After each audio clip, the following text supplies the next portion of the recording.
discipline or meaning, nature, types of discipline. So first of all you have to give this intro part. तो discipline क्या होता है उसका intro दीजिए, परिचय दीजिए। तो डिसिप्लिन एक टेक्निकल टर्म है। नॉर्मली मैं एक स्टोरी बताती हूँ। डिसिप्लिन मतलब होता है रूल्स को ऑबे करना। ऑर्गेनाइज मतलब देखो एक संस्था चलाना है, तो क्या हम संस्था में जिन लोगों को चूज करेंगे या फिर उनको हम जो सिलेक्ट कर रहे हैं, क्या ऐसे सिलेक्ट कर सकते कोई भी रैंडम फील्ड से? कोई भी फील्ड से ले सकते हैं संस्था। कोई एक एजुकेशनल संस्था चलाना है, कोई भी रैंडम फील्ड से हम किसी भी उसको सिलेक्ट कर सकते हैं क्या? एक हाउसवाइफ को सिलेक्ट कर लिया, एक मंदिर में पुजारी को सिलेक्ट कर लिया, एक टीचर को सिलेक्ट कर लिया, एक वर्कर को सिलेक्ट कर लिया। Is it possible? इसके थ्रू हमारा एजुकेशन सिस्टम एक टेक्निकल टर्म है जहाँ पे हम एक ऑर्गेनाइजेशन बना रहे हैं, प्रॉपर ऑर्गेनाइजेशन बना रहे हैं। मतलब बोल सकते हो आप, यहाँ पे जितने भी लोग रहेंगे एजुकेशन से रिलेटेड ही होंगे, एजुकेशन से रिलेटेड ही होंगे। एंड वो क्या करेंगे ना, उनका एक आउटकम रहेगा जो कि सिस्टमैटिक प्रोडक्शन में काम करेगा, systematic production of new knowledge. So हमारा एजुकेशन का मेन मोटो क्या रहता है? क्या है मेन आउटकम? बताओ, रिजल्ट क्या चाहिए हमें? रिजल्ट क्या चाहिए? देना, बच्चों को नॉलेज देना। तो आपका डिसिप्लिन होता है बच्चों को नॉलेज देना, ऑर्गेनाइज नॉलेज देना, सजा हुआ रहेगा। ठीक है, हम बोल सकेंगे कि इसको हमने अच्छे से सजाया हुआ है, ऐसा नॉलेज प्रेजेंट करना है, इसको हमने डिसिप्लिन बोला। So is a basic component of life. समझ पा रहे हो? एक बच्चे को अगर प्रॉपर सोशल पर्सन बनाना है, एक बच्चे को अगर डेमोक्रेटिक पर्सन बनाना है जो कि रूल मेकर्स में एक हो सके या फिर नियम बना सके, तो उनके लिए जो चीज़ें चाहिए वो चीज़ों को अगर अरेंज करके आप देते हो, वो होता है डिसिप्लिन। डिसिप्लिन सॉरी, डिसिप्लिन अभी स्कूल्स में हम लोग बोलते हैं ना, pin drop silent, pin drop silent, move on करो, पढ़ाई करो। क्या होता है इसका मतलब? क्या है मूव ऑन करो? मतलब साइलेंटली काम करो या फिर पढ़ाई करो, इसका ही मतलब ये है। तो हम अल्टीमेटली क्या बोलना चाहते हैं कि तुम नॉलेज ले लो, ये होता है आपका डिसिप्लिन का इंट्रो। डेफिनेशन में क्या करोगे ना, according to Jim Rohn, John नहीं है, जिम रॉन है, ठीक है, Jim Rohn, discipline is the bridge. देखो क्या बोला गया, डिसिप्लिन इज द ब्रीज, एक ब्रीज है, पोल जैसा है, ठीक है, गोल्स एंड अकॉम्प्लिशमेंट। अच्छा मुझे बताओ, इनमें से गोल को हम दूसरे वे से क्या बोल सकते हैं? गोल का और एक नाम क्या है? सिनोनिम बताओ। Very good. सो एक पहले से सिलेक्ट करना पड़ता है कि नहीं? पहले से सिलेक्ट करना पड़ता है। एम क्या होगा? ओके। सो अकॉम्प्लिश का हम क्या बोल सकते हैं? अकॉम्प्लिशमेंट का मतलब क्या होगा सिनोनिम्स? एक जैसा बताओ। Accomplishment, outcome, achievement, outcome, result, outcome, result. तो ये बोल सकते हैं कि ये हमारा पहले से निर्धारित हम किए हुए चीज है, जिसको हम पाना चाहते हैं, ये हम पा चुके हैं, ये हमें मिल चुका है, ये हमें मतलब हम उसे चाहते हैं। जैसे कि अभी आप क्या करो, आपका वांटिंग है कि आपका प्रिपरेशन कंप्लीट हो जाए, आप एग्जाम में अच्छा मार्क्स रखो, आप एग्जाम दे के आ जाओगे, आपका जो रिजल्ट आ जाएगा वो हो जाएगा आपका अकॉम्प्लिशमेंट। ठीक है, सो अचीवमेंट एंड गोल के अंदर जो ब्रीज है वो होता है आपका डिसिप्लिन। ठीक है, अभी according to David Campbell, discipline is, उनके अकॉर्डिंग क्या है ना, discipline is remembering what you want. Discipline ये बताता है, आपको याद दिलाता है कि आप क्या चाहते हो अपने जिंदगी में। अच्छा, आप पूरे दिन हैप्पीली मूव कर रहे हो, कहीं भी घूम रहे हो, कुछ भी कर रहे हो, बट आपको अगर पता चले कल आपका एग्जाम है, तो आप कैसे क्या करोगे बताओ? आप आज घूमोगे या फिर डिसिप्लिन में पढ़ाई करोगे? बस मतलब क्या है, हम क्या चाहते हैं उसी के ऊपर निर्भर करता है ये डिसिप्लिन वर्ड। ठीक है, हम क्या चाहते हैं, हमारा एम क्या है, उसी के ऊपर निर्भर करता है हमारा ये डिसिप्लिन वर्ड। ठीक है, अभी मीनिंग में देखो, मैंने दो तरह से इसको आपको बताया था, that is the term discipline. ये कौन से वर्ड से आया है बताओ? लैटिन वर्ड से आया है। लैटिन वर्ड से आया है, लैटिन वर्ड से आया है। सो लैटिन वर्ड डिसिप्यूलस, पहला है डिसिप्यूलस। डिसिप्यूलस मतलब क्या है बताओ? डिसिप्यूलस, ठीक है, प्यूलस वर्ड से याद रखना, प्यूपिल, प्यूपिल, ठीक है, बच्चे, स्टूडेंट्स, ठीक है। और बोलो डिसिप्लिना, डिसिप्लिना का मतलब क्या है? टीचिंग। सो इसीलिए इसका नेक्स्ट पार्ट में क्या है आपका बताओ? Emergence of teaching methods. ठीक है, पहले तो हमें चाहिए कि टीचिंग क्या है, हमें जानना पड़ेगा बच्चे कौन हैं, बच्चों का नीड क्या है, उसी के बेसिस पे आप डिसिप्लिन को मेंटेन करते हो। आपका जो करिकुलम होता है ना, उसको बोला जाता है वो डिसिप्लिन के साथ मेंटेन हुआ है, पर्टिकुलर डिसिप्लिन के साथ। दैट मीन्स पर्टिकुलर जो उसका वांटिंग है, एक एजुकेशन सिस्टम का वांटिंग है, उसको वो फुलफिल कर रहा है। आपका जो बोल सकते हो ना, आपका जो नीड्स है, आपका जो चाहत है, या फिर आप चाहिदा बोल सकते हो, जो चीज आपको नीड है उसके बेसिस पे अगर कुछ तैयार करते हो, उसको हम बोलते हैं डिसिप्लिन। सो डिसिप्यूलस एंड डिसिप्लिना, ये दो वर्ड आए, ये लैटिन दो वर्ड है, ये डिसिप्लिन को बताते हैं, ठीक है। अभी देखो डिसिप्लिन को किसी का अनम्यूट है आई थिंक, थोड़ा सा म्यूट कर लो, या फिर क्वेश्चन है तो पूछ लो, कुछ डाउट है? ओके, अदरवाइज म्यूट करो, इको होगा। डिसिप्लिन दो वर्ड से है, जिसको अभी हमने समझाया वही है लैटिन एंड लैटिन, मतलब ये दोनों ही वर्ड लैटिन से आए हैं, मतलब discipline word originated from the Latin word. And इसमें बोला गया एक डिसिप्यूलस बोली, जो कि पीपल को समझाता है, जो स्टूडेंट्स है, बच्चे हैं। और डिसिप्लिना, डिसिप्लिना मतलब टीचिंग लर्निंग ग्रोइंग बोल सकते हो, इतने वर्ड्स में आपको बताया गया। अभी अगर मैं बोलूं कि इन फ्रेंच, अगर फ्रेंच में बोला जाए, ये कौन से वर्ड से आया है? डिसिपल्स, डिसिपल्स, ठीक है। डिसिपल्स वर्ड से आया है, डिसिपल्स बोला गया। अभी डिसिपल्स मतलब क्या है पता है? देखो ये कुछ वर्ड्स का सिमिलैरिटीज देखो, ठीक है। एक बोला गया टीचिंग, डिसिप्लिना, डिसिप्यूलस मतलब पीपल। अगर बीच का कुछ हो तो वो ट्रेनिंग या प्रैक्टिस ले सकते हैं, ट्रेनिंग और प्रैक्टिस ले सकते हैं, जहां पे रूल्स को ऑबे करना पड़ेगा। ओके, सो ये ऐसे समझना, डिसिप्यूलस एक रहा, डिसिपल्स बीच में रहा, और डिसिप्लिना बाद में आएगा, लास्ट में आएगा। तो इसमें आप टीचिंग कर रहे हो, जो कि आपका आउट प्रोडक्ट है या फिर आउटकम है। ये बीच में रहा, जहाँ पे आपको रूल्स फॉलो करने रहते हैं या प्रैक्टिस करना रहता है कोई चीज। ये आप सब है, ये आप सब है। तो एक में आप सब आ गए, यहाँ पे आपको प्रैक्टिस करना है, यहाँ पे आपको आउटकम और रिजल्ट दिखाना है। समझ आया? तीन चीज याद रहेगा। चलो आगे चलते हैं।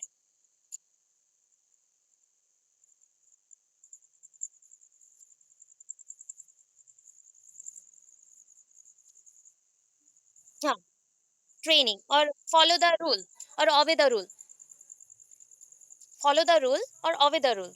कुछ प्रैक्टिस करने के लिए भी हमें रूल्स फॉलो करना पड़ता है, ठीक है। कुछ प्रैक्टिस करने के लिए भी हमें कुछ रूल्स या नियम फॉलो करने पड़ते हैं। जैसे कि आप लोग अभी ना क्या है बताइए, डिसिप्यूलस है। कहाँ के डिसिप्यूलस है बताओ, कहाँ के हैं? Kurukshetra university, Kurukshetra university.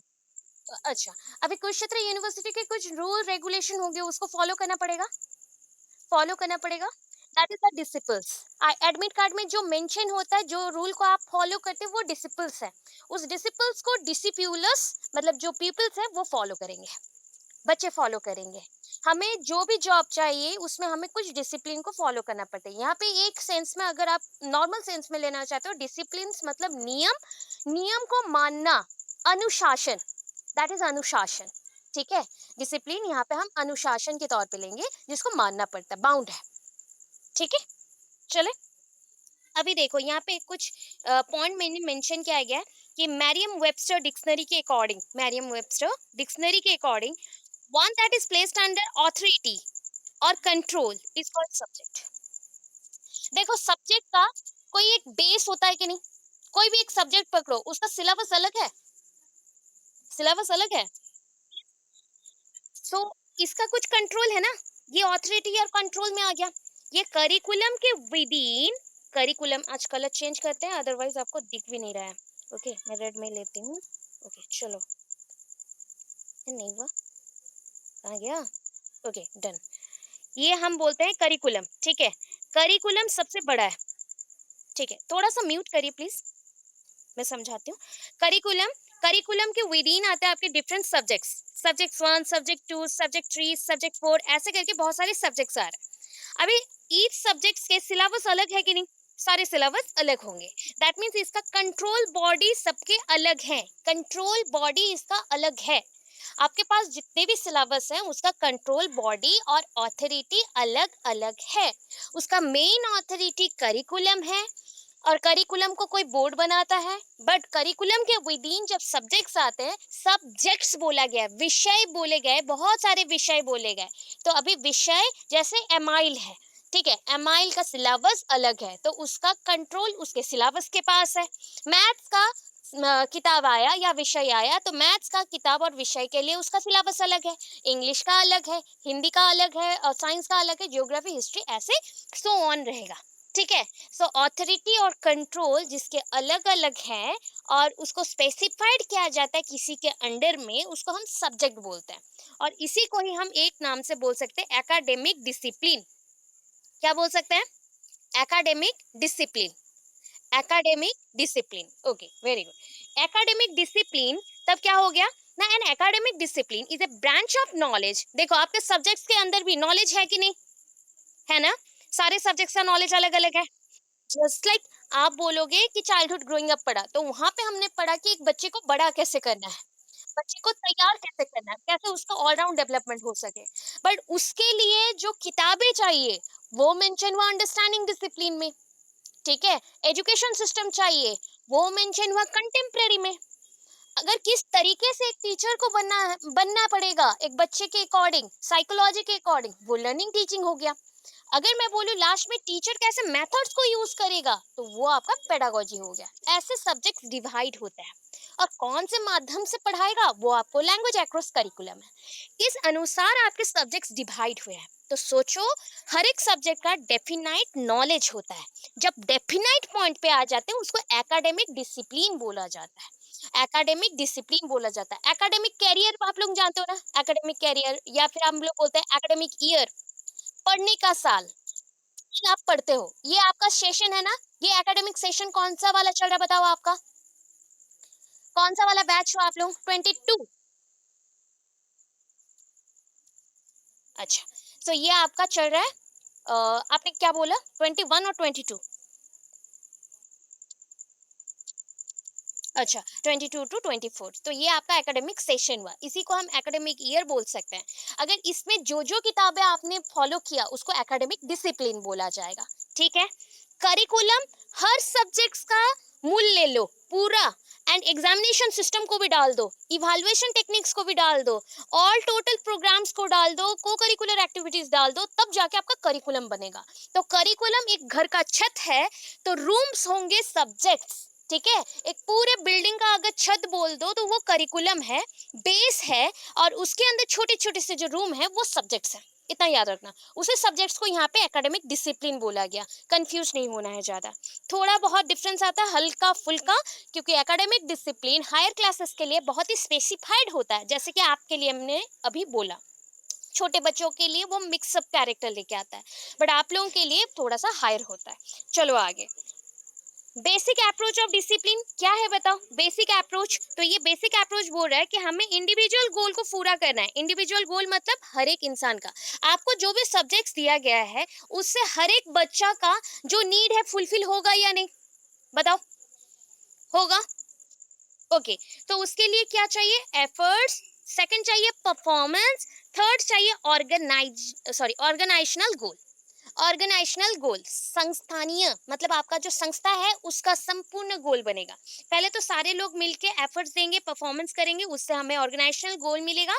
उसके बाद हर एक व्यक्ति को अपना अपना गोल मिलेगा, इंडिविजुअल गोल मिलेगा। अभी देखो नेचर ऑफ डिसिप्लिन, यहाँ पे देखो नेचर ऑफ एकेडमिक डिसिप्लिन। जो बच्चे कंफ्यूज हो रहे कि एकेडमिक डिसिप्लिन एंड डिसिप्लिन में क्या प्रॉब्लम है या फिर अलग अलग पॉइंट है, पहले आप एकेडमिक डिसिप्लिन देख लो। Not all discipline are same. आपके सारे सब्जेक्ट सेम है क्या? नहीं, अभी मैंने यही समझाया। डिसिप्लिन्स आर द एम, और जस्ट लाइक हम बोल सकते हैं यूज कर सकते हो डिफरेंट एरियाज में, और ब्रांच ऑफ सब्जेक्ट्स। आपके डिफरेंट सब्जेक्ट्स डिफरेंट ब्रांच से बिलोंग करते हैं। आपके जो लर्निंग टीचिंग है वो टीचिंग प्रोसेस और लर्निंग प्रोसेस को दिखाता है, वो लर्निंग के ब्रांच से आया। आपका चाइल्ड साइकोलॉजी वो साइकोलॉजी ब्रांच से आ रहा है। आपका कंटेम्प्रेरी हिस्ट्री, लिटरेचर हिस्ट्री और एजुकेशन सिस्टम्स के ऊपर बता रहा है। तो ये सारे ब्रांच हुए, ब्रांच ऑफ स्टडी। अभी क्या है, नीड एंड नेचर। देखो नीड में भी लिख सकते हो, नेचर में भी लिख सकते हो। इस पॉइंट्स को अपने अकॉर्डिंग लिखना, बिकॉज मुझे बुक्स में ये मिला नहीं था। नेचर आपको मिला क्या बुक में? नेचर मिला नहीं मिला, इसलिए ये पॉइंट्स मैंने खुद से बनाए थे, तो वो पॉइंट्स के अकॉर्डिंग देखो, एक सब्जेक्ट का डिसिप्लिन मैंने क्या समझा ना, ये ऑर्गेनाइज्ड वे में चलता है। तो ऑर्गेनाइज्ड है मतलब ये सेल्फ डिसिप्लिन हम मेंटेन करते हैं, ऑब्वियस है हम सेल्फ डिसिप्लिन रहेंगे। और क्या लिख सकते हो आप, कॉन्फिडेंट रहोगे। जब आप खुद से खुद को तैयार करते हो, दैट मीन्स आपको कोई और तैयार नहीं कर रहा, आप खुद का डिसिप्लिन, खुद अनुशासित हो रहे हो, खुद आप एक नियम के अंदर चल रहे हो, नियमबद्ध हो, या आप एक पर्टिकुलर कन्वर्सेशन कर रहे हो, तो आप कैसे रहना पसंद करोगे, कॉन्फिडेंट और नहीं, कॉन्फिडेंट चाहिए, ठीक है। ओके। तो यहाँ पे पॉइंट्स देखो ना, सारे एक्वांटेड वाले पॉइंट्स है, आप जानते हो सारे पॉइंट्स को। सेल्फ डिसिप्लिन, एक डिसिप्लिन का नेचर होना चाहिए कि वो खुद को बना सके, खुद को अनुशासन में रख सके। आप बड़े हो रहे हो, बड़े होने के बाद आप इसी ज्ञान को अपने बच्चों को दोगे, दैट मीन्स उस टाइम तक आपके पास कंप्लीट डिसिप्लिन पॉइंट्स हैं, आप डिसिप्लिनरी नॉलेज को ले चुके हो ऑलरेडी, क्लास वाइज मैनर पे आप सीख चुके हैं, इसीलिए सेल्फ डिसिप्लिन आया। ऑर्डरली बिहेवियर, अच्छा आप जैसे जैसे बड़े हो रहे हो, आपके अंदर चेंजेस आ रहे हैं बिहेवियर में, चेंजेस है, that is based on psychological और साइकोलॉजिकल प्रोसेसेस, मतलब आपके अंदर दिमागी विकास हो रहा है ना, उसके साथ ही आपके बॉडी का नेचर, बिहेवियर, एक्टिविटी, सब कुछ में परिवर्तन आता है। वैसे ही सब्जेक्ट्स भी धीरे धीरे चेंज होते हैं। जैसे कि बचपन में हम लोग जो सब्जेक्ट्स पढ़ते थे, उस पॉइंट पे हमें वो सब्जेक्ट डिफिकल्ट लगता था, एंड उसको हम लोग सोचते थे ये तो डिफिकल्ट है। जैसे हम और एक क्लास में जाते थे, उससे थोड़ा ज्यादा आया नॉलेज उसमें, उसके बाद नेक्स्ट में गए तो उससे थोड़ा ज्यादा, ऐसे करके चेंजेस होते जाते हैं। तो ये ऑर्डरली बिहेवियर है। पनिशमेंट, हर एक सब्जेक्ट में कुछ डिफिकल्ट पार्ट होते हैं तो कुछ इजी पार्ट होते हैं, वैसे ही आपके लाइफ में भी है और डिसिप्लिनरी पॉइंट्स पे भी है। डिसिप्लिन क्या समझाता है कि अगर आप डिसिप्लिन में नहीं रहोगे तो आपको पनिशमेंट भी मिल सकता है। अभी देखो, बिंग रियलिस्टिक, आप अगर एक डिसिप्लिन पर्सन हो, बताओ आप रियलिस्टिक वे में रहोगे कि नहीं, रियल में रहोगे तो अनुशासन में ही रहोगे, ठीक है। बीइंग रियलिस्टिक मतलब जो आप दिखते हो वही आप शो कर रहे हो, कोई एक मुखौटा नहीं लगाया हुआ है, एक आप क्या बोलते हो उसको, इंग्लिश में अभी वर्ड नहीं आ रहा है, मुखौटा बोला गया ऐसा, जो क्या कहते हैं, मास्क, मास्क, हाँ मास्क, मास्क, मास्क, हाँ। चलो, अभी देखो सिस्टमैटिक रिप्रेजेंटेशन, ऑलवेज क्या होता है, आपके बुक्स को ही पकड़ लेना, और कुछ समझ नहीं आ रहा है ना तो बुक्स पकड़ना। तो बुक्स में देखो, जब भी सिलेबस मेंटेन होता है, सब हमेशा क्या होता है, फर्स्ट यूनिट इजी रहता है, सेकंड यूनिट थोड़ा सा डेप्थ में आता है, थर्ड यूनिट थोड़ा सा डिफिकल्ट होता है, लास्ट यूनिट आपका कंक्लूजन पॉइंट होता है। ये कभी नोटिस किया है? 4 यूनिट्स है ना बीएड के हर एक सब्जेक्ट्स में, देखो 4 यूनिट्स में 4 डिफरेंट पॉइंट्स हैं। फर्स्ट पॉइंट, फर्स्ट यूनिट सबको इजी लगता है ऑलवेज, एंड वो आपको कंफर्म भी करता है कि यहाँ से क्वेश्चंस आएंगे। सेकंड यूनिट थोड़ा सा डेप्थ में चला जाता है, थर्ड यूनिट पूरा डेप्थ में जाता है, वहाँ पे मेथड्स वगैरह सब कुछ एक्सप्लेन करना पड़ता है, डिटेल में जाना पड़ता है या थ्योरीज में जाना पड़ता है। लास्ट यूनिट बहुत ही ईजी आता है या कंक्लूजन पॉइंट आता है कि पूरे बुक्स में क्या क्या छपा हुआ था। यही होता है सिस्टमैटिक रिप्रेजेंटेशन। आपके लाइफ में भी सेम है, पर्सन्स के मेंटालिटी में भी सेम आना चाहिए, आप जो भी लिखते हो उसमें भी सेम पॉइंट्स आते हैं। पंचुअलिटी, ये पॉइंट तो समझाना नहीं पड़ेगा, डिसिप्लिन बोला गया है, हर एक चीज जो डिसिप्लिन वर्ड से जुड़ा हुआ है, अनुशासन वर्ड से जुड़ा हुआ, वो ऑलवेज पंचुअल होता है, ऑन टाइम होना चाहिए। आप बोलोगे मैम आप पंचुअल नहीं हो, हाँ ऑब्वियस मैं पंचुअल अभी नहीं हूँ, बट जितना भी वर्क रहता है मैं ऑन टाइम करने को ट्राई करती हूँ। अगर टाइम नहीं होता है तो उसके वजह से गड़बड़ होता है, तो पंचुअलिटी ऑब्वियस होना चाहिए। एग्जाम्स के टाइम पे तो पंचुअल बहुत रहती हूँ। चलो, पोलाइट कन्वर्सेशन, आपका कन्वर्सेशन ऑलवेज पोलाइट होना चाहिए। अच्छा, what do you mean by polite conversation? That is a smooth conversation और रफ कन्वर्सेशन, कैसे बताओगे? स्मूथ कन्वर्सेशन मतलब हम लोग बोल सकते हैं, कन्वर्सेशन को हिंदी में बोला जाता है कथोपकथन, कथोपकथन, ठीक है। आप लोग जो वार्तालाप करते हो या कथोपकथन जो होता है, वो कैसा होना चाहिए, स्मूथली होना चाहिए, पोलाइटली होना चाहिए, जो भी बोलोगे सच बोलोगे और डायरेक्टली बोलोगे, डायरेक्ट बोलोगे, किसी के पीठ पीछे बात नहीं करना है, ठीक है। या फिर यहाँ पे एक पॉइंट इससे बोल दिया, दूसरा पॉइंट और किसी को बोल दिया नेगेटिव, ऐसा नहीं होना चाहिए, डायरेक्ट होना चाहिए। कॉन्फिडेंट तो पॉइंट बता ही दी हूँ। अभी देखो, self discipline, it is a inner voice to take decision in a diplomatic situation. Self discipline मतलब खुद को ही डिसिप्लिन में रख रहे हो। Orderly behaviour, school colleges offices में ये करना पड़ता है, ऑर्डरली चलना पड़ता है किसी के ऑर्डर में, हाँ बताओ।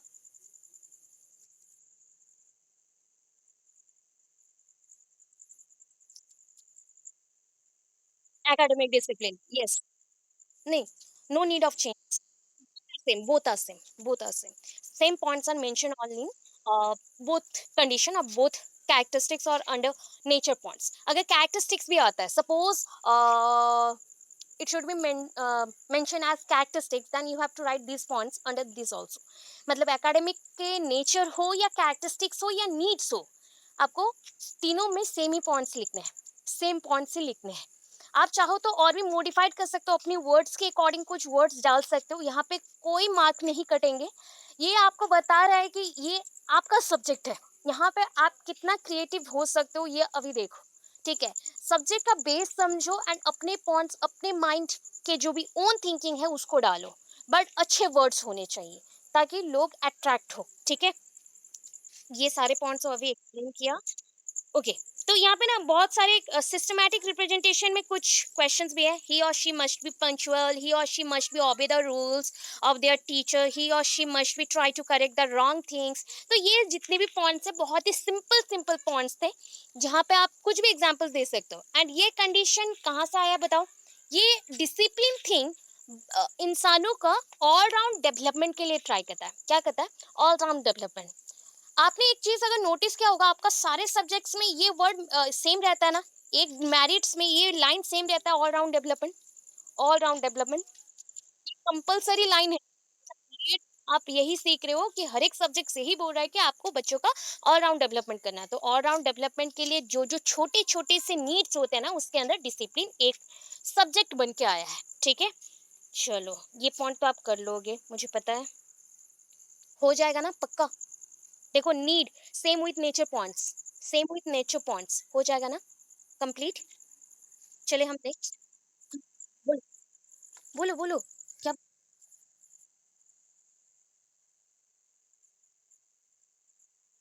अभी तक तो आया नहीं है वो चीज, आया नहीं बेटा, आने दो. ठीक है, आने दो. अभी नहीं पढ़ाया ना बिल्कुल भी, कहाँ पढ़ाया अभी बताओ? नहीं पढ़ाया कुछ. ओके, सिर्फ डिसिप्लिन का इंट्रो दिया.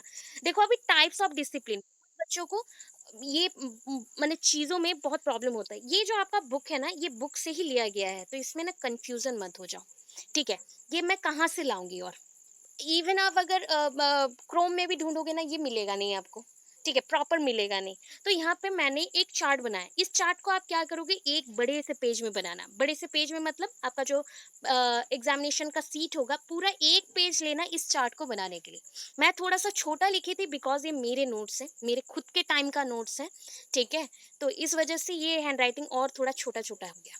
आप लोगों के लिए जब भी लिखती हूँ तो थोड़ा बड़ा लिखती हूँ, बट ये थोड़ा छोटा हो गया. ओके, सो अभी देखो क्या किया हमने. समझ आ रहा है ना कैसे करोगे एग्जामिनेशन के हॉल में? बोलो, एग्जामिनेशन सीट में कैसे करना है? एक पेज पूरा करना है, पूरा शीट. हाँ, एक पूरा चार्ट करना है, तो अच्छे से पूरा लिख सकते हो. पहले तो क्या कर लेंगे हम? डिसिप्लिन, यहाँ पे बीच में लिख दिया डिसिप्लिन. ठीक है, डिसिप्लिन को दो पार्ट में डिवाइड कर दिया. फर्स्ट पार्ट, फर्स्ट पार्ट को बोला सब्जेक्ट के अकॉर्डिंग, सेकंड पार्ट को बोला misbehave of the students. Okay, misbehave of the students. Okay, one second. Okay, मेरा वॉइस आ रहा है? मेरा वॉइस आ रहा है? ओके, देखते हैं ये. ओके, सो फर्स्ट पॉइंट आया सब्जेक्ट के अकॉर्डिंग. सब्जेक्ट के अकॉर्डिंग ये कंसेप्ट किसने दिया बोलो? सब्जेक्ट के अकॉर्डिंग बिगलैन ने. किसने दिया? बिगलैन. ओके, बिगलैन ने. ओके, ये जो मैंने पूरा कंसेप्ट बनाया है, कहाँ से बनाया? बिगलैन के ही एक बुक से बनाया. बिगलैन ने जो बुक लिखा है, द बुक ऑफ डिसिप्लिन. कौन सा बुक लिखा? The book of discipline. The book of discipline. Okay, Hindi बच्चे आपको भी सेम ही लिखना है. कोई इसका हिंदी फिर आप कन्वर्शन मत कर देना. कन्वर्शन नहीं करना है आपको, कन्वर्ट बिल्कुल नहीं करना है, जो है वही लिखोगे.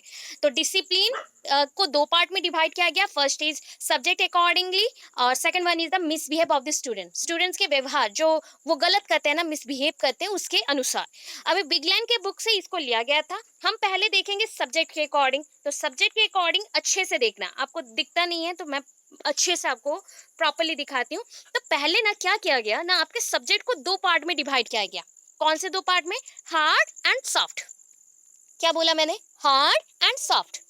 एक हार्ड सब्जेक्ट है सोच लो, एक सॉफ्ट सब्जेक्ट है सोच लो. हार्ड सब्जेक्ट को हम क्या बोल सकते हैं? पैराडिग्मेटिक. एंड सॉफ्ट को क्या बोल सकते हो? प्री पैराडिग्मेटिक. क्या बोला? अभी सारे बच्चे अगर पेन पेपर लेके बैठे हो तो पेन पेपर में बना लो, प्रैक्टिस भी हो जाएगा फटाफट. पेन पेपर लेके बैठे हो, बात सुनना चाहते हो, प्रैक्टिस होना चाहिए, तो आप लोग बना लो, कॉपी में फटाफट बना लो।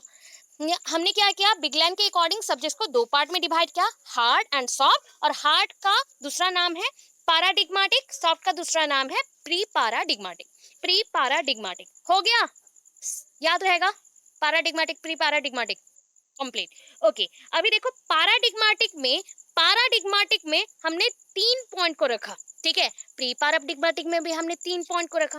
पैराडिग्मेटिक में हमने क्या किया ना, नेचुरल साइंस को रखा। कौन सा साइंस को रखा, नेचुरल साइंस को रखा। ओके, प्री पैराडिग्मेटिक में हमने ह्यूमैनिटीज को रखा, सो आपको क्या लगता है हमारे कौन से सब्जेक्ट्स यहाँ पे आ गए, ये आर्ट्स है ना, ये आर्ट्स है ना, इधर आ गया साइंस। हाँ, इधर साइंस सब्जेक्ट ना, उस पीरियड में भी सोचा जाता था कि science subject is too critical और too hard than arts subject, so arts को इधर हमने रख दिया प्री पैराडिग्मेटिक में, साइंस को रख दिया हमने पैराडिग्मेटिक में। अभी साइंस के अकॉर्डिंग बोलो, ये सब्जेक्ट मोर रेस्पेक्टेड है कि नहीं, नाउ इट इज आल्सो, अभी भी सेम चौड़क, मोर रेस्पेक्टेड। अगर ये मोर रेस्पेक्टेड है तो ऑपोजिट में क्या आएगा बताओ, ह्यूमैनिटीज को लेस रेस्पेक्टेड, ओके। अच्छा, इसमें हम ज्यादा फोकस करते हैं कि नहीं, फोकस करते हैं, चलो, फोकसेबल सब्जेक्ट्स हैं, तो फोकस्ड ऑन प्रोड्यूसिंग, क्या, जर्नल प्रोड्यूसिंग, रिसर्चर प्रोड्यूसिंग, हमें रिसर्चर बनाने हैं, जर्नल्स बनाने हैं, हमें डिसिप्लिनरी मेंटेन करना है, तो हमें साइंस चाहिए। सो ये किस पे फोकस करता है, देखो मेनली फोकस्ड ऑन टीचिंग। मैंने पहले भी समझाया ना आपको कि आर्ट्स क्या बताता है ना, टीचिंग का स्किल्स देता है, वो स्किल्स बताते हैं। आर्ट मतलब क्या है, आर्ट जिससे आप पढ़ के खुश होते हो ना, जिसे आप ड्रॉ करते हो, क्राफ्ट करते हो, आप हैप्पी होते हो, तो इसलिए इसको सॉफ्ट सब्जेक्ट बोला गया। ऐसा कोई हार्ड सब्जेक्ट नहीं है, उसको अगर हम पढ़ना स्टार्ट करें तो हम एंजॉय भी करना स्टार्ट करेंगे। बट साइंस सब्जेक्ट थोड़ा सा as compare to arts logical subjects है, तो इसलिए ये लॉजिक बताता है, वो आपको टीचिंग स्किल्स देते हैं। तो ये स्किल्स पे फोकस कर रहा है, तो ये जर्नल पे फोकस कर रहा है।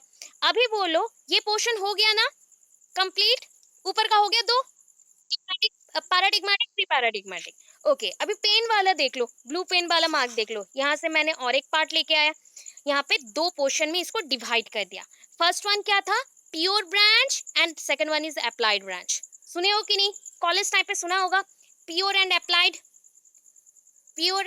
ब्रांच सुना है, वर्ड से समझ लो ना। प्योर मतलब जिसको आप, जो सब्जेक्ट को आप अप्लाइड में नहीं ले रहे हो, उसको आपको डायरेक्ट पढ़ना पड़ता है, उसको प्योर ब्रांच बोला जाता है। जैसे मैंने प्योर ब्रांच से पढ़ाई किया है लाइफ साइंस में, ठीक है, अगर उसमें मैंने कुछ अप्लाइड और एप्लीकेशंस का यूज कर लिया तो वो हो जाएगा अप्लाइड ब्रांच। जस्ट लाइक अगर लाइफ साइंस का फिशरी बोल दूं, पिसिकल्चर, हॉर्टिकल्चर, या फिर एपीकल्चर बोल दूं, कोई एक अदर चीज बोल दूं, मतलब उसका छोटे छोटे ब्रांचेस में चली जाऊं, तो वो अप्लाइड हो जाएगा। जैसे अगर यहाँ पे मैं बोलूँ प्योर ब्रांच को हम थियोरिटिकल ले सकते हैं, अप्लाइड ब्रांच को हम प्रैक्टिकल ले सकते हैं।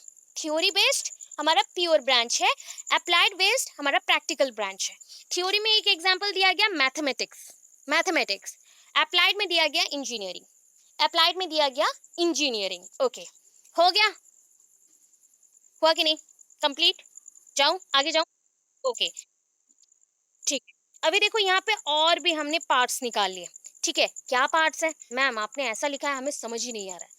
एक्चुअली मेरे नोट्स है ना, मैंने बोला ना आप लोगों के लिए नहीं बना था, ये मेरे खुद के थे अपने टाइम के लिए, तो इस वजह से मैंने इसको आज चेंज ही नहीं किया। देखो यहाँ पे क्या बोला गया ना, इसमें दो पार्ट्स आते हैं, मैं समझा दूं यहाँ पे क्या है, लिविंग एंड नॉन लिविंग, जैविक अजैविक। जैविक मैं क्लियर कर दे रही हूँ पूरा, ठीक है, यहाँ पे मैंने दो पार्ट रखे, इस पोर्शन का बोल रही हूँ, इस पोर्शन का, that is living and non living, जैविक एवं अजैविक। जैविक मतलब समझ रहे हो ना, जैविक मतलब क्या आएगा बताओ, जितने भी चीजें जीते हैं, सांस लेते हैं, जो जिंदा है, जो हम बोलेंगे अगर चल फिर सकता है तो सिर्फ हम लोग आ जाएंगे, पेड़ पौधे भी इंक्लूडेड है, तो यहाँ पे हम बोलेंगे जो खाना खा सकता है, एनर्जी दे सकता है, एनर्जी ले सकता है, और सांस ले सकता है, वो सारे हो गए हमारे लिविंग। नॉन लिविंग में क्या आ जाएंगे, जैविक हो गया।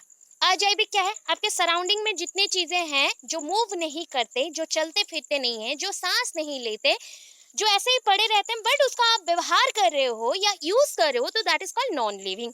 ठीक है, नॉन लिविंग। अभी इसमें क्या आ जाएगा बोलो, लिविंग में कौन सा सब्जेक्ट आ जाएगा? अभी मैंने सब्जेक्ट का नाम बताया, क्या आ जाएगा बताओ? बायोलॉजी। नॉन लिविंग में बोल दूं हिस्ट्री, नॉन लिविंग में क्या आ गया? बस। ठीक है, देखो हिस्ट्री क्यों बोला गया?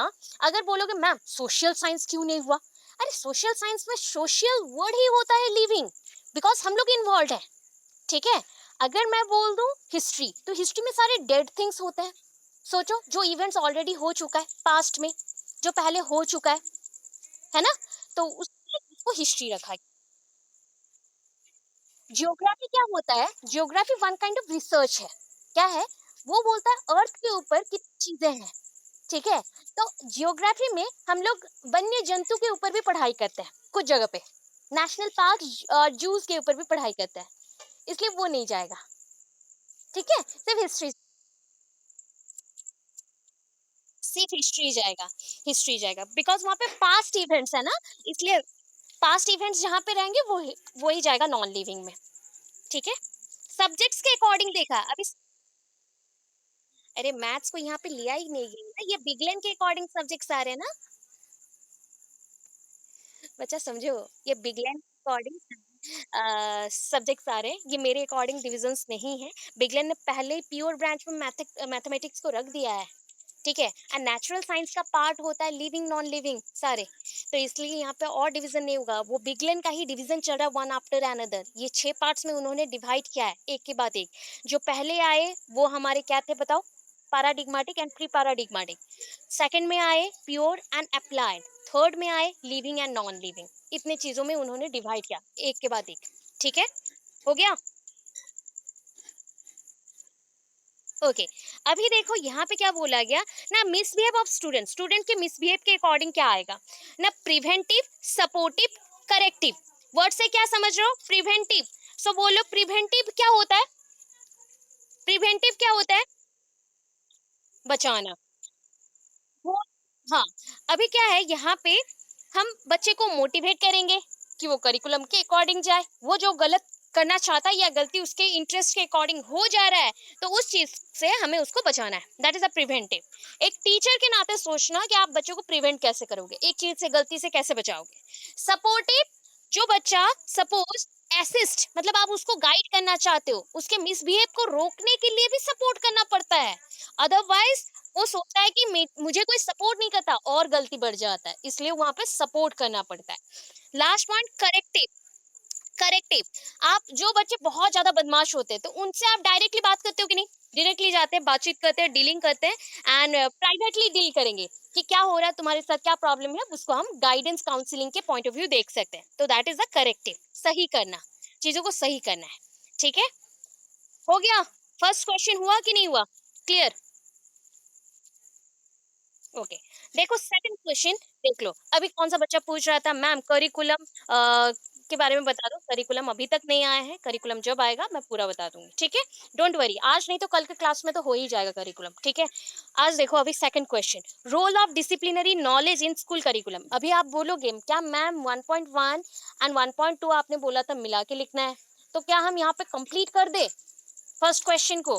तो फर्स्ट क्वेश्चन आप कंप्लीट कर सकते हो, जितना आपको पढ़ाया गया उतना में फर्स्ट क्वेश्चन तो कंप्लीट हो गया। अगर वहां पे मेंशन हो गया कि disciplinary knowledge in school curriculum, role को भी मेंशन करो, तो इस पार्ट को आप ऐड कर देंगे बस। तो यहाँ पे पहले तो आपको देखना है कि क्या क्या लिखा गया है, थोड़ा सा नीचे चेक करना, check for definition and meaning, तो साइड में देखो क्या लिखा गया, definition meaning check from 1.1। So 1.1 का जो भी पॉइंट था उसको ऐड करके लिख देना है। जो पहला इंट्रो पार्ट था, डिसिप्लिन, एकेडमिक डिसिप्लिन, वहां तक जो पॉइंट थे वहां तक लिख देना है।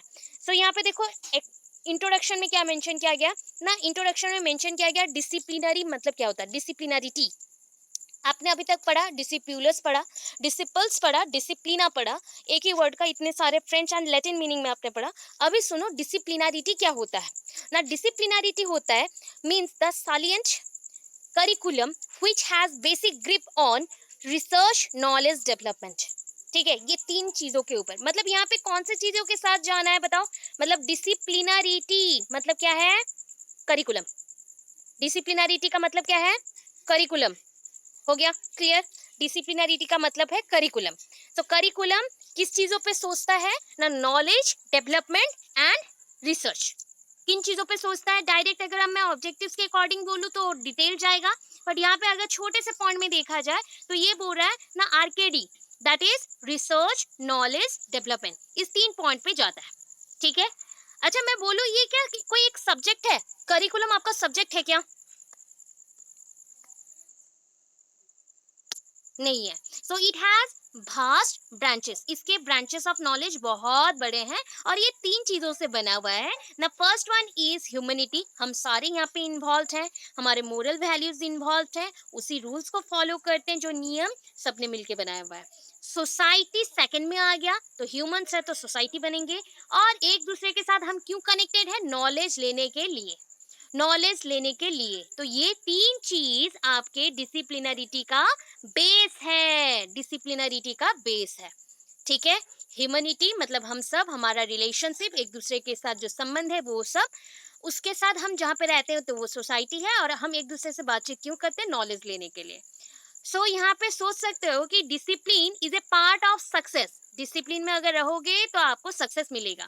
एंड ये ना 3 चीजों को शो करता है, ये आपकी किताब में नहीं है, ये एक मैंने डायग्राम, मुझे कुछ नहीं मिला था इसलिए मैंने दिया, एंड ये बहुत अच्छा चीज है क्योंकि डिसिप्लिन इसी 3 चीजों के ऊपर डिपेंड करता है। D three desire, dedication and discipline, मतलब डिसिप्लिन खुद में ही एक डिसिप्लिन है, अनुशासन है। डिसिप्लिन वर्ड, करिकुलम जितना ही बड़ा है, बहुत बड़ा चीज है, उसके अंदर छोटे छोटे से जो भी एलिमेंट्स है वो सब भी एक एक डिसिप्लिन में आते हैं। अनुशासन के अंदर ही अनुशासन छुपा हुआ है। तो इसीलिए ये 3 चीज जब मिल जाते हैं तो सक्सेस हमें मिल जाएगा। डिजायर, इच्छा शक्ति। हाँ मैं बोल रही हूँ। हाँ, desire, dedication, discipline. Desire, dedication, discipline. ठीक है। हमारा करिकुलम को अगर सक्सेस करना है, ये 3 चीज़ों को फॉलो करना पड़ेगा, एंड डिसिप्लिन खुद में ही एक सक्सेस पाना चाहता है तो इस चीज़ों में हमें जाना पड़ेगा। डिज़ायर, आपको पढ़ाई करना है तो आपका इच्छा शक्ति होना चाहिए, दृढ़ इच्छा शक्ति, दैट इज़ कॉल्ड डिज़ायर। ठीक है। डेडिकेशन, अगर आप अभी जितना डेडिकेटेडली पढ़ाई कर रहे हो, फिर भी बोल रही हूँ, क्या आप लोग पूरे ये 6 मंथ्स पढ़ाई किए हो? सच-सच बताना। बस, देखो अभी का जो डेडिकेशन का लेवल है वो अगर 60% है, तब का डेडिकेशन लेवल ओनली 5% था। तो समझो डेडिकेशन मतलब क्या होता है। डेडिकेशन मतलब मैंने जो डिजायर किया हुआ है, मेरा जो दृढ़ इच्छा शक्ति है कि मुझे ये चीज चाहिए, उसके लिए जो मेहनत करना पड़ता है, जो लगे रहना पड़ता है, उसको डेडिकेशन बोलते हैं। ठीक है। और डिसिप्लिन तो खुद में ही डिसिप्लिन है, अनुशासन है। 3 चीजों को जोड़ोगे सक्सेस मिलेगा। अभी देखो यहाँ पे जिसने अच्छे से नहीं पढ़ा समझ जाओगे, it is different from the school subject. ये स्कूल सब्जेक्ट से अलग होता है। School subject are part of academic discipline. School subject क्या होते हैं, एकेडमिक डिसिप्लिन के पार्ट होते हैं। स्कूल सब्जेक्ट में क्या क्या आते हैं, जितने सब्जेक्ट्स आपने पढ़े हुए हैं सबका नाम आप लिख दोगे, जैसे कि math, science, social science, humanities, history, geography, English, MIL etcetera. Teacher academic मतलब टीचर्स क्यों यूज करते हैं ना, टीचर्स यूज करते हैं एकेडमिक डिसिप्लिन को as a teaching to improve the basic fundamentals and foundation. अभी देखो यहाँ पे जो बच्चों को डाउट हो रहा था वो समझो, ये आपका सिलेबस एंड करिकुलम बिल्कुल नहीं है, ये एकेडमिक डिसिप्लिन एंड करिकुलम है। और एक बेस मैंने एक साथ बनाया है, स्कूल सब्जेक्ट एंड करिकुलम का जो पॉइंट है वो एक साथ बनाया गया है। स्कूल सब्जेक्ट एंड करिकुलम का जो पॉइंट है वहाँ पे एक साथ बनाया गया है। सपोज आपको पूछा गया academic discipline and school subject के अंदर वर्सेस वाला पॉइंट दे रही हूँ, ठीक है, कंपैरिजन करके दिखाओ, तो आप इसका भी कंपैरिजन दिखा सकते हो। एकेडमिक डिसिप्लिन और करिकुलम के अंदर कंपेयर करके दिखाओ, तो आप उसके अंदर भी कंपेयर करके दिखा सकते हो। तो यहाँ पे देखो पॉइंट्स क्या है। पहला है, एकेडमिक डिसिप्लिन किसके लिए बना था बताओ, हायर क्लास और lower class? Academic discipline higher class. कुछ कुछ पॉइंट बोल रही हूँ, ये हायर एजुकेशन एंड रिसर्च के लिए बना था। ठीक है। ये किस लिए बना बोलोगे, मैम ऊपर का पार्ट छोड़ दियो, ऊपर का पार्ट मतलब क्या है बताओ, ओरिजिन है, बता रही हूँ क्या है। अभी एकेडमिक डिसिप्लिन हो गया, सब्जेक्ट डिसिप्लिन और करिकुलम में देखो, branch of knowledge studied in A school, curriculum को फॉलो करके ही पढ़ाना पड़ता है। एंड उसके अंदर अगर स्कूल सब्जेक्ट आ रहे हैं तो उसमें भी ब्रांच ऑफ नॉलेज रहता है, कुछ नॉलेज के पार्ट्स होते हैं जो कि स्कूल में यूज किए जाते हैं। ओरिजिन क्या है, originated as a result of series of research. Academic discipline कैसे आता है पता है, जो आपके हायर स्टडीज के जो बुक्स बनते हैं क्या वो एक ही पर्सन, आप पूरा किताब किसी ने तो पढ़ा होगा। क्या आप बोल सकते हो एक ही पर्सन ने सारा पूरा किताब बनाया होगा? ये पॉसिबल है? नहीं, हर एक टॉपिक को आर्टिकल और जर्नल जैसा लिखा गया है। और उसने उस पर्सन ने जो आपके बुक का कोई ऑथर है, राजेश जांगरा बोल के कुछ है उनका नाम। जो जो ऑथर है, उन्होंने क्या किया होगा ना, उन्होंने रैंडम नहीं, अपना रिसर्च किया होगा एंड रिसर्च करके एवरी टॉपिक के ऊपर उन्होंने एक बेस बनाया। उसी बेस को हम क्या बोल सकते हैं, सीरीज ऑफ रिसर्च। बहुत सारे रिसर्च करने के बाद उन्होंने इस पॉइंट पे आया कि एक पर्टिकुलर एकेडमिक डिसिप्लिन बनेगा। यहाँ पे क्या बोला गया ना, derive from the intellectual discipline. Intellectual मतलब जो दिमागी विकास के लिए चाहिए और संज्ञानात्मक विकास के लिए चाहिए, उसी से ही बना हुआ है। अच्छा मुझे बता दो, एकेडमिक डिसिप्लिन से तब क्या बनेंगे? एकेडमिक्स बनेंगे और स्पेशलिस्ट बनेंगे। स्पेशलिस्ट बनेंगे और एकेडमिक। आप लोग अभी कौन से सब्जेक्ट में पारंगम हो रहे हो बताओ? बीएड सब्जेक्ट्स में। ठीक है, टीचिंग में। ठीक है, हम लोग उसी में ही स्पेशलिस्ट हो रहे हैं, दैट मीन्स ये हमारा एकेडमिक डिसिप्लिन है। ये क्या कर रहा है? ऑन द अदर हैंड में देख लो ना, provide knowledge for educational purpose. Educational purpose के लिए हमें नॉलेज दे रहा है। कॉन्टेक्स्ट में देख लो क्या है ना, disciplines are taught in higher educational institution such as universities. देखो आप लोग यूनिवर्सिटीज में पढ़ते हो तो वो हो गया। बट सब्जेक्ट्स कहाँ पे पढ़ाए जाते हैं ना, स्कूल इंस्टीट्यूशन कहीं पे भी हो सकता है। टाइप्स बोल लो ना, discipline usually consist of theoretical, practical, background research, group of experiment, ये सब को कैरी करता है। पर स्कूल सब्जेक्ट ट्रेडिशनल मेथड्स को फॉलो करता है। ये ट्रेडिशनल एकेडमिक प्रोसेस है जहाँ पे ट्रेडिशनली जो सब्जेक्ट्स आए हैं उसी को ही पढ़ाया जाता है कि हमें इसके बेसिस पे बच्चों में एकेडमिक डिसिप्लिन को लाना है। मतलब बोल सकते हो कि सब्जेक्ट के नॉलेज मिलने के बाद हमें एकेडमिक डिसिप्लिन तक पहुंच पाएंगे। सब्जेक्ट का नॉलेज मिलने के बाद हम एकेडमिक डिसिप्लिन तक पहुंच पाएंगे, बिकॉज ये लॉयर क्लासेस हैं। तो लॉयर क्लासेस में हमें सब्जेक्ट्स पढ़ना पड़ेगा, हायर क्लासेस में हमें एकेडमिक डिसिप्लिन पढ़ना पड़ेगा। चलो, एम ऑफ एजुकेशन क्या है? अभी बताएगा। एम ऑफ एजुकेशन मतलब एकेडमिक डिसिप्लिन पढ़ने से क्या बनेंगे, स्पेशलिस्ट, स्कॉलर्स, रिसर्चर, एकेडमिक्स बनेंगे। बट इसको अगर पूरा करते हैं तो हमारा स्किल डेवलप्ड होगा, अवेयरनेस क्रिएट होगा एंड सोशल सिटीजन बनेंगे या अच्छे इंसान बनेंगे। नेचर ऑफ कंटेंट कैसा है ना, नेचर ऑफ कंटेंट कम्प्लेक्स है। यहाँ पे कम्प्लेक्स है तो ये कौन सा हो जाएगा बताओ, उसका ऑपोजिट सिंपल। सिंपल हो जाएगा। यहाँ पे आइडियाज एंड इंफॉर्मेशन सिंपल रहेंगे। करिकुलम कंस्ट्रक्शन अगर मैं बोलूँ कैसा है ना, curriculum construction same with M. यहाँ पे जो एम है ना उसके साथ ये पॉइंट सेम है। यहाँ पे कैसा है, learner centred and teaching subjects. Learner centred teaching रहेगा एंड सब्जेक्ट के बेसिस होगा। लास्ट के कुछ पॉइंट्स देख लो। डेवलपमेंट ऑफ स्किल अगर एकेडमिक डिसिप्लिन में देखते हैं तो ये किस पे ध्यान देता है ना, हमें कैसे स्कॉलर, स्पेशलिस्ट, स्पेशलाइज्ड टीचर्स और स्पेशलाइज्ड एजुकेटर्स बनाना है, वैसा देखता है। अगर इस पे ध्यान देते हैं तो ये क्या बनाते हैं ना, स्किल्स अगर बोला जा रहा है एल एस आर डब्ल्यू पे ध्यान देना है, वो डेवलप्ड होगा, अवेयरनेस डेवलप्ड होगा। एरिया ऑफ ऑपरेशन देखो, ये यूनिवर्सिटीज पे काम करता है, हायर एजुकेशन में और इंस्टीट्यूशंस में। बट आपके सब्जेक्ट्स कहाँ पे काम करते हैं या यूज होते हैं, स्कूल्स में ओनली। अगर डेवलपमेंटल फेजेस में बोले तो सबसे पहले बच्चे को अगर स्कूल जाना है तो उसको सब्जेक्ट ही पढ़ना पड़ेगा, इसलिए ये फर्स्ट फेज है। अगर बच्चे को हायर यूनिवर्सिटीज में पढ़ना है या हायर एजुकेशन लेने तो ये दूसरे पार हुआ, मतलब ये होने के बाद ही आप यहाँ तक जा सकते हो, इसको स्किप नहीं कर सकते, तो ये सेकंड फेज हो गया। ठीक है, सेकंड फेज हो गया। इसके बेसिस पे डायग्राम दिया गया है, छोटा मोटा डायग्राम है, इसको कर सकते हो। क्लियर है इतना? बराबर देखो, टेक्स्ट बुक का क्वेश्चन ऐसा तो इजी है, बहुत ज्यादा इजी है। बट बहुत बच्चों को कंफ्यूजन था ना, मैम मैगजीन जर्नल ये भी मेंशन है ना आपका? आई थिंक ये सेकंड यूनिट में है। सेकंड यूनिट में है। देखो, एक साथ पेडागोजी में भी टेक्स्ट बुक क्वेश्चन है ना, सबका सबका क्वेश्चन है पेडागोजी में। ठीक है, याद रखना। टेक्स्ट बुक का एक ही बार बता देती हूँ फटाफट से। देखो, टेक्स्ट बुक क्या होता है ना, it is A prescribed book. It is a prescribe book, ये एक प्रेस्क्राइब बुक है। ये इंट्रोडक्शन दे रही हूँ, इंट्रोडक्शन दे रही हूँ, फटाफट से देख लो। It is a prescribe book for students, ये बच्चों के लिए प्रेस्क्राइब किया जाता है। प्रेस्क्राइब क्या होता है बोलो? आपके लिए जो मैंने लिख के दिया है कि इसी किताब को पढ़ना है, ठीक है, मैं आपको इसी किताब को फॉलो करने के लिए बोल रही हूँ, वो प्रेस्क्राइब बुक है। इसको और क्या बोल सकते हैं ना, द टीचर इन प्रिंट। जो किताबें आपको स्कूल्स में फॉलो करने के लिए दिया जाता है या आपको कॉलेज और यूनिवर्सिटीज में फॉलो करने के लिए दिया जाता है, उसको बोला जाता है द टीचर इन प्रिंट। मतलब टीचर जो पढ़ाना चाहता है उसी को ही प्रिंट करके दिया गया है, तो उसको टीचर इन प्रिंट बोला गया। टीचर इन प्रिंट बोला गया। ये क्या है बताओ? लर्निंग इंस्ट्रूमेंट है। टेक्स्ट बुक आपके क्या होते हैं? लर्निंग इंस्ट्रूमेंट होते हैं।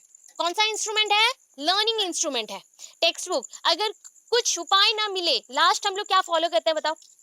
आज के टाइम पे क्या फॉलो करेंगे? Text book. कुछ उपाय ना मिला, नेट नहीं चला, टीचर अवेलेबल नहीं है, कुछ नहीं है, तो टेक्स्ट बुक फॉलो करना है, तो लर्निंग इंस्ट्रूमेंट है। और क्या है ना, use as a programmed of instruction.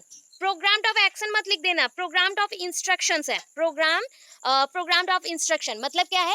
एक ऑर्गेनाइजेशन को या एक स्कूल को, एक क्लास को चलाने के लिए जो इंस्ट्रक्शंस फॉलो किए जाते हैं वो किताबों में ही मेंशन है।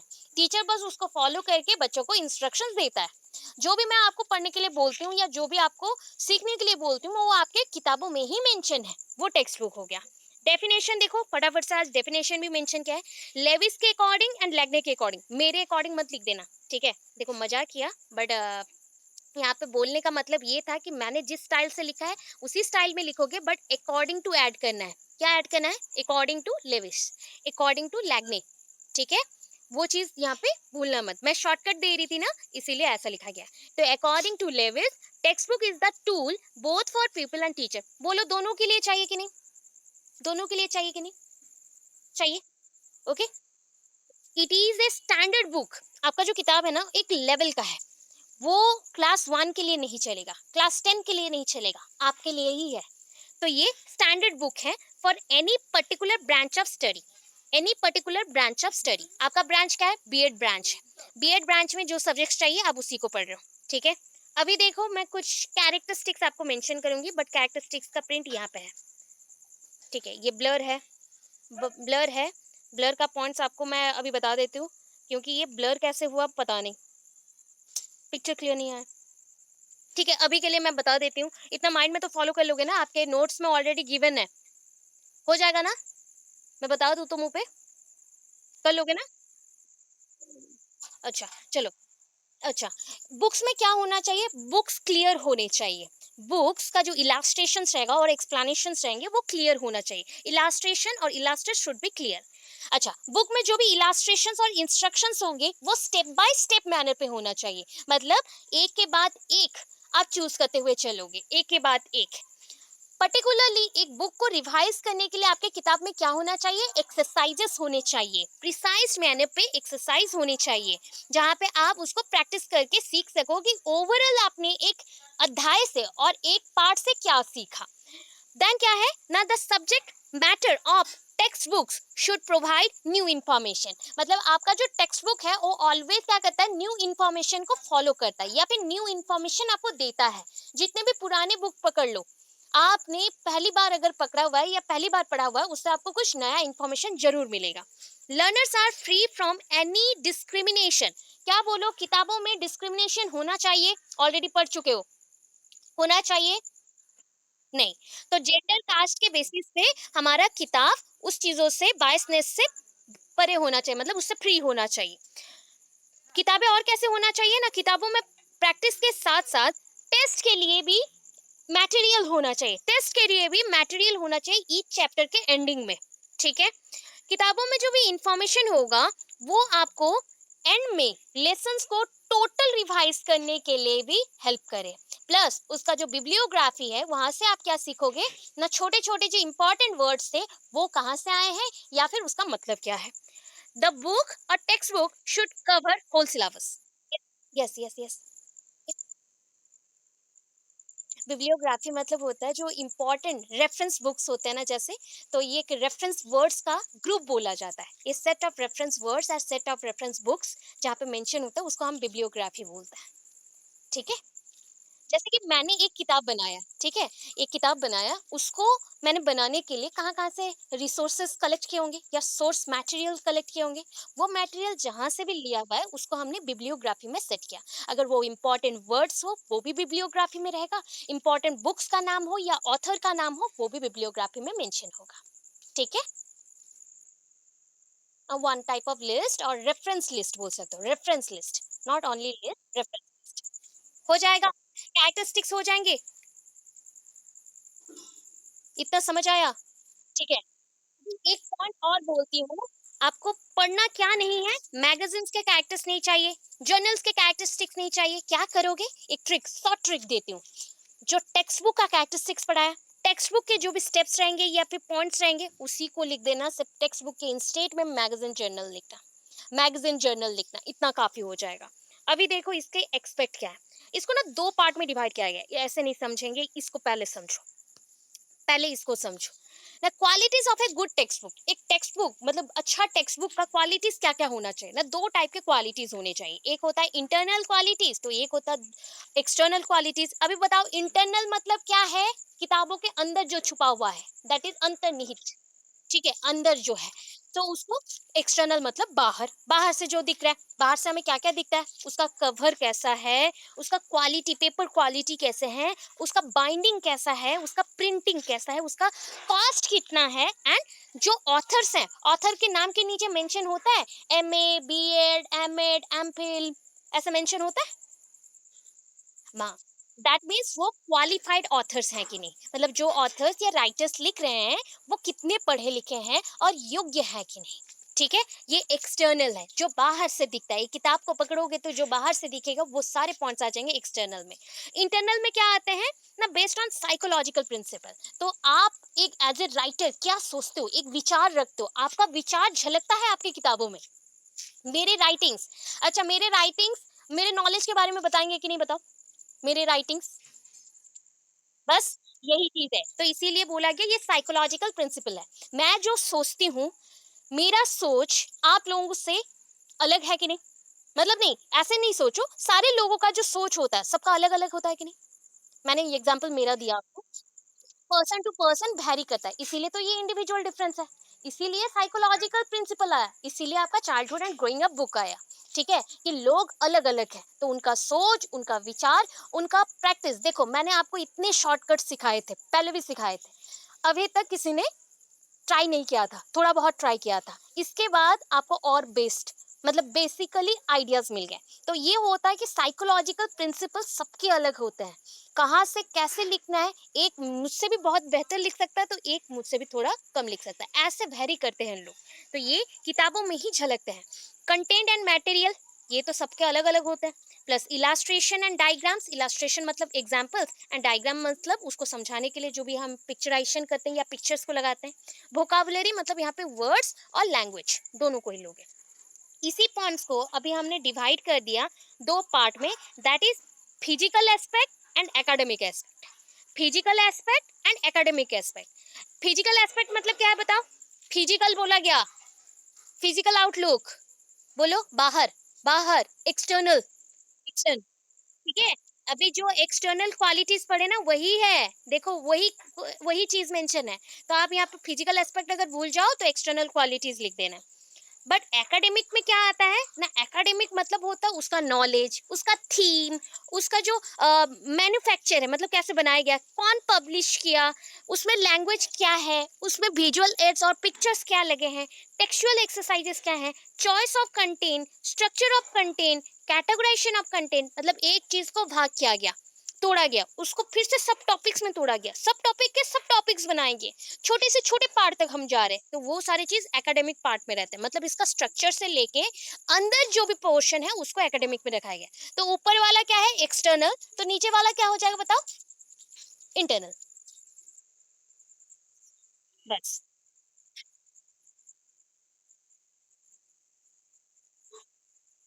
हाँ एक्सप्लेन करना पड़ेगा, एक्सप्लेन करना पड़ेगा, एक्सप्लेन करोगे तभी ये लेंदी बनेगा, ठीक है।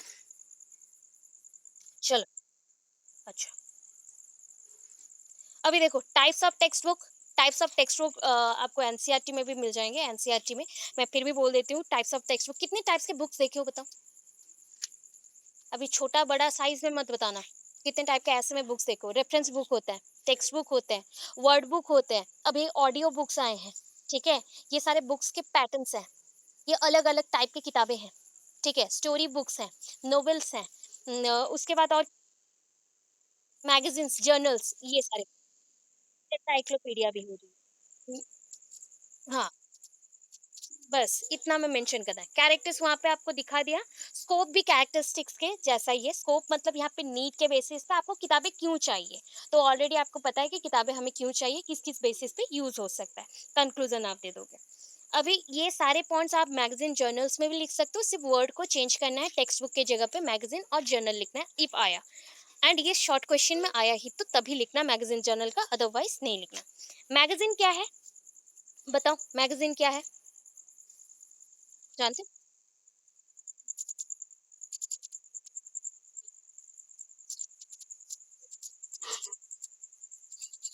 जी, variety of subjects.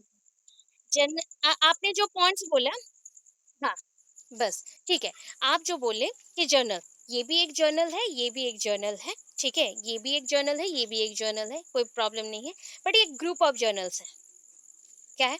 Group of journals है। ये सिंगल जर्नल है। सिंगल जर्नल है मतलब एक चीज पे, एक सब्जेक्ट पे, एक चीज पे रिसर्च करके एक्सपर्ट्स ने बनाया है। रिसर्च करके एक्सपर्ट्स ने बनाया है तो वो हो गया जर्नल। आप लोग सुनते हो कि नहीं कि एक सब्जेक्ट पे किसी ने पीएचडी किया, पीएचडी किया, ठीक है? सो पीएचडी करने के लिए जितने भी आप लोग रिसर्च जर्नल्स को पब्लिश करते हो, उतना ही आपका नाम बढ़ता है। तो जर्नल पब्लिश किया जाता है पर्टिकुलर टॉपिक पे जर्नल पब्लिश किया जाता है, ठीक है? वो डिफरेंट सब्जेक्ट्स पे हो सकता है। तो वो डिफरेंट सब्जेक्ट्स पे होगा बट एट ए टाइम एक ही सब्जेक्ट पे आप जर्नल दे सकते हो। तो वो आपका जर्नल है, नॉर्मल जर्नल है। मैगज़ीन क्या बोलता है? नॉर्मली पीरियडिकली ये आता है। Periodically, monthly, quarterly, annually magazines आते हैं एंड ये मैगज़ीन्स ग्रुप ऑफ थिंग्स को कैरी करता है, ठीक है? डिफरेंट ग्रुप ऑफ जर्नल्स हैं, वहाँ पे बहुत सारे। ये कौन लिखता है बताओ? जर्नलिस्ट लिखते हैं। मैगज़ीन्स जर्नलिस्ट बनाते हैं। कौन बनाता है? जर्नलिस्ट बनाते हैं एंड इसको पीरियडिकल फॉर्म में पब्लिश किया जाता है। अच्छा बताओ, ये जो आपका मैगजीन्स बनते हैं, किसके लिए बनते हैं? हमारे लिए बनते हैं ना, public, general public, general public. ये जो आपका जर्नल है, प्रॉपर जो जर्नल है, जो रिसर्चर्स बनाते हैं या स्कॉलर्स बनाते हैं, वो रिसर्चर्स के लिए होते हैं। एक रिसर्चर्स दूसरे रिसर्चर्स रिसर्चर्स के लिए देता है। जैसे एक आर्टिकल मैंने भी लिखा हुआ था, तो उस आर्टिकल को मैंने पब्लिश किया जो हमें एमएससी में करना पड़ता था। तो वो भी पब्लिश्ड हुआ, तो वो जिन्होंने चेक किया, तो वो भी रिसर्चर है। तो ऐसा अगर हुआ तो वो जर्नल है, ठीक है? ग्रुप ऑफ अगर रहता, जैसे कि हाँ, रिसर्चर्स भी पढ़ सकते हैं, पब्लिक भी पढ़ सकते हैं, बट मेनली ये रिसर्चर्स के लिए होता है, एक्सपर्ट्स के लिए होता है, उनको टारगेट किया जाता है। उसके बाद स्पेसिफिक फील्ड में, जैसे कि अगर सब्जेक्ट्स ऑफ बायोलॉजी, तो बायोलॉजी के फील्ड में होगा, केमिस्ट्री तो केमिस्ट्री के फील्ड में होगा, आर्ट्स के फील्ड में होगा, कॉमर्स के फील्ड में होगा, तो दूसरे-दूसरे होता है। अभी देखो, ये क्या कंटेन करता है मैगज़ीन? ना कंटेन करता है बहुत सारी इलस्ट्रेशन, एक्सप्लेनेशंस होते हैं, जैसे मंथली रिपोर्ट्स कुछ आ रहे हैं, तो मंथली रिपोर्ट में हमने क्या बोला, गुड एंड सर्विस टैक्स के ऊपर बताया, पॉलिटिक्स के ऊपर कुछ पोर्शन रखा, कुछ क्रिकेट के ऊपर, स्पोर्ट्स के ऊपर, बहुत सारी चीजों के ऊपर आ सकता है, मेडिकेशन के ऊपर आ सकता है, योगा के ऊपर, स्पोर्ट्स के ऊपर, सारे डिफरेंट थिंग्स को लेके बनता है, तो उसके ऊपर इलास्ट्रेशन एंड पिक्चर्स रहेंगे। ये क्या कैरी करता है ना, contains chart, graph and tables. मतलब ये one kind of particular subject में ही एक आंसर स्क्रिप्ट जैसा है, तो उसमें हम जो जो लिखते हैं, जैसे चार्ट बनाते हैं, ग्राफ बनाते हैं, टेबल्स बनाते हैं, वही। इसमें क्या है, मैगजीन्स में हैव नॉन टेक्निकल लैंग्वेज, इसमें टेक्निकल लैंग्वेज यूज नहीं होते, मतलब ना, आप अगर मैगजीन्स पढ़ते हो तो मैगजीन्स पब्लिक के लिए बना है, तो बोलो इजी वर्ड्स यूज करिए या डिफिकल्ट वर्ड? इजी वर्ड्स जो जेन्युइनली सब पढ़ सके। बट इसमें जो यूज होता है ना, टेक्निकल लैंग्वेज, मतलब मैं अगर साइंस की स्टूडेंट हूँ तो साइंस के ही पर्टिकुलर वर्ड्स लिखने हैं, एंड वो वर्ड्स भी किसी से कॉपी नहीं होनी चाहिए, इसलिए जर्नल्स बहुत ही डिफिकल्ट हो जाता है, ठीक है? अभी आगे चलते हैं। नेक्स्ट क्या है? The next है ना, content is based on current event, topics of general interest, मतलब जो भी लोगों का इंटरेस्ट रहता है उसके बेसिस पे ही बनता है, एंड ये न्यूज़पेपर के साथ भी पब्लिश्ड होता है कभी कभी।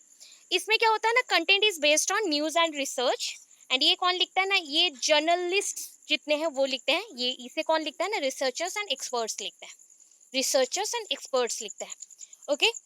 सिलेक्शंस कैसे करने हैं आपको पता चला, physical aspect and academic aspects के अकॉर्डिंग वैसे ही लिखना है, सेम वे से, स्कोप नीड भी सेम लिखना है, सिर्फ वर्ड्स को चेंज करना है, हो जाएगा।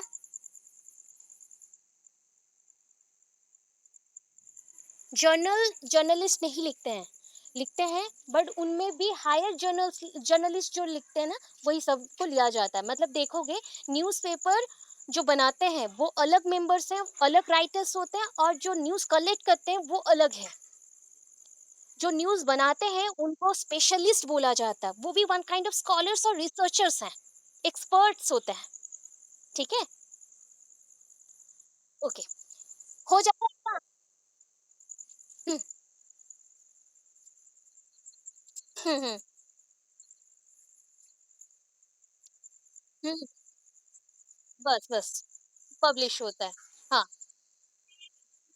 वैसा कुछ नहीं है। बस, इवन मैगज़ीन्स में आप कोई भी चीज़ के बारे में एडवर्टाइज़मेंट भी दे सकते हो, जो कि जर्नल में नहीं दे सकते, जो जर्नल में नहीं हो सकता, ठीक है?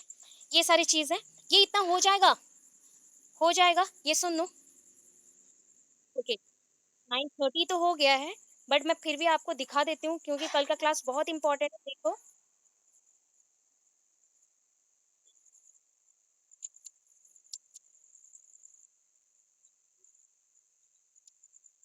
हाँ, चलेगा। नहीं, नहीं, नहीं, उतना चलेगा, ठीक है? मैक्सिमम है आपको। हाँ, दोनों में आता है। वो दोनों में आता है। उसको सिर्फ़ एलैबोरेट करना सीखना पड़ेगा कि ऑथर का qualification, content material, different type of जो बुक्स मैंने बोला ना उसके बारे में भी एक-एक लाइन। तो ये अगर लिख देते हैं ना तो एक इंसान 6 पेज तो आराम से लिख सकता है। 6 पेजेज़ आराम से लिख लेगा। ठीक है? सिर्फ़ और कुछ-कुछ आप टेक्स्ट बुक का नाम भी याद रखेंगे। कुछ अच्छे-अच्छे टेक्स्ट बुक जो फ़ेमस है। क्यों बोल रही हूँ और एक आपको बता देती हूँ आप लोगों को कि इस साल का ढूँढना मैंने अभी माइंड पे आया कि क्या लिख सकते हैं और इस साल का बेस्ट बुक कौन-सा है, ठीक है?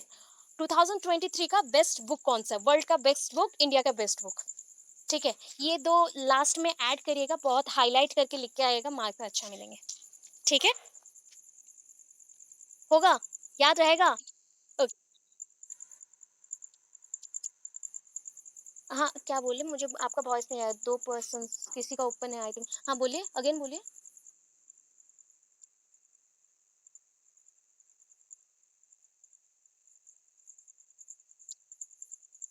बेस्ट बुक का नाम लिखना है, सेलर का नहीं लिखना है, बेस्ट बुक लिखना है, ओके। ये चीज़ कल होगा, बट देखो ये एनसीईआरटी का मैंने कितने पॉइंट्स में लिखे? ए, बी, सी, डी, ई, एफ, जी 7 पॉइंट्स में पूरा एनसीईआरटी एक लॉन्ग क्वेश्चन मेंशन्ड है। इसी को लिखने में टाइम गया था आज, ठीक है? बट फिर भी हो नहीं पाया। कल के क्लास में ये रहेगा, एनसीईआरटी रहेगा कल के क्लास में। एससीईआरटी छोटा है, ठीक है? उसके साथ आपने जो टॉपिक बोला है इमर्जेंस ऑफ सब्जेक्ट्स जो बोला स्कूल सब्जेक्ट्स, उसको हम लोग कर लेंगे, ठीक है? इमर्जेंस ऑफ स्कूल सब्जेक्ट्स कल के क्लास में हो जाएगा। ये 3 टॉपिक के साथ और कुछ देखेंगे मेथड्स। मेथड्स डायरेक्ट था, मेथड्स डायरेक्ट था, उसको सिर्फ डिस्कस करना है, हो जाएगा। चलो इतने पोर्शन कंप्लीट करने के बाद और कौन-सा टॉपिक बाकी रहेगा बताओ? बताओ?